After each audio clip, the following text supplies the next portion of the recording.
After your desk has been assembled and put in place, the PC cable can be set off to the right side as the PC is normally placed on the right. And your console power can be fed up through the cable hole in the top of the desk.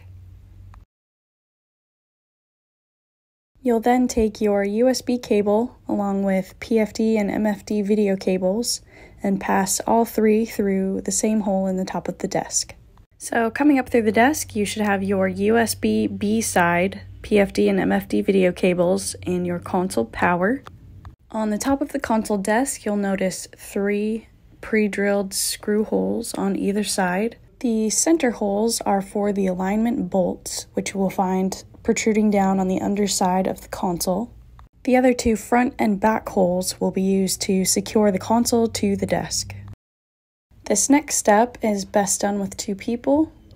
The console can be gently placed on top of the desk while looking beneath to make sure that the bolts align with those central holes in the desk.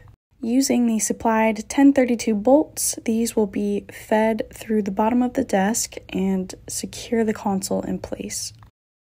On the back side of the console, you'll see where the console power cable is going to plug in, and above that is the on and off switch.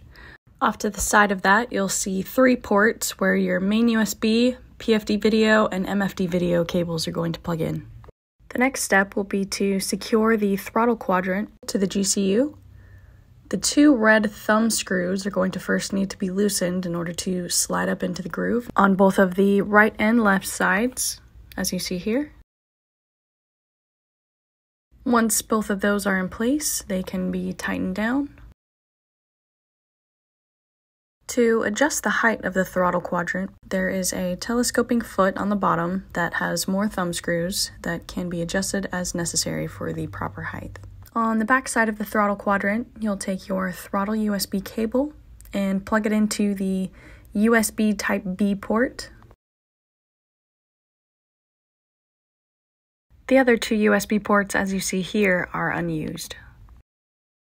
After the throttle is plugged in, you'll see the ribbon cables labeled 1 and 2, which will correspond with the headers on the back side of the GCU, labeled the same. You will plug these in based on the way that the cable lines up, making sure that the pins are fully seated and also making sure that you are careful not to bend any of these pins.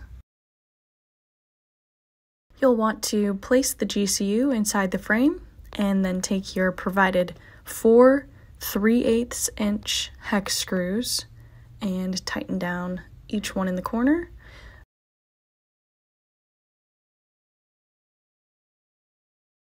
We provide a 5/64 inch hex wrench for this purpose. Be very careful not to over-tighten these screws as it can cause the plastic bezel to flex, causing the buttons to unwantingly be pushed.